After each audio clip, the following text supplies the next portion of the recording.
Lyomoki bw'atyo asabye bannayuganda bonna balemye okunenya ennyo mukyala Kadaga wabula bakimanye nti olumu n'abakulembeze beetaaga okuwabulwa mu buli nsonga.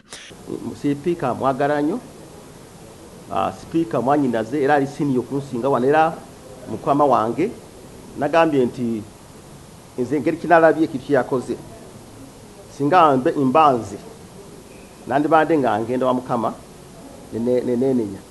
Dr. Lyomoki annyonnyola nti Kadaga yeetaaga okusabirwa kubanga abadde mu biseera ebitali byangu enfunda eziwerako era ng'oba oliawo abadde asaanye okugendako mu bifo nga bino. Agattako nti abakulembeze bonna mu ggwanga balina okuwaayo eggwanga lino eri omutonzi okukola kyonna ekisoboka okutereeza embeera nga zino. Tusazeemu amaanyi gonna agava mu byoto bino ebya Sataani ebiri mu Uganda mu bifo ebirala.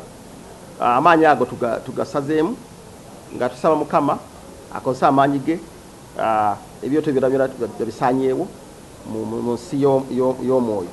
Lyomoki era agambye nti yeetayinza kunenya mukyala Kadaga nga sipiika w'olukiiko lw'eggwanga wabula nga ye omuntu kubanga kino kiva ku ngeri gye yakuzibwamu era kiri wakati we ne Katonda we.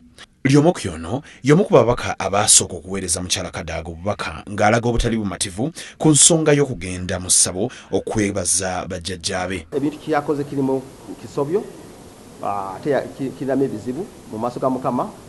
Agendeyo ng'omuntu mukama tayagala pride okubeera nga olina anti agende ng'omuntu muwembeefu asaye mukama musonyiwa mukama amusonyiwa. Kinajjukirwa nti bannaddiini nabo baavuddeyo dda okulumba Kadaga olw'ekikolwa kino. Ssaabalabirizi w'ekkanisa ya Uganda His Eminence Stanley Ntagali yategeezezza nti ebikolwa nga bino biswaza nnyo omukulembeze mu kiti kya Kadaga. Kati nno omwogezi w'ekibiina ekigatta ekkanisa z'abalokole e Mukono Pastor Kyobe agamba nti abalokole bayinza okukakibwa okufunira Kadaga ekkanisa mwayinza okugenda okwebaza omutonzi olw'ebyo byonna byafunye okusinga okuddukira mu masabo.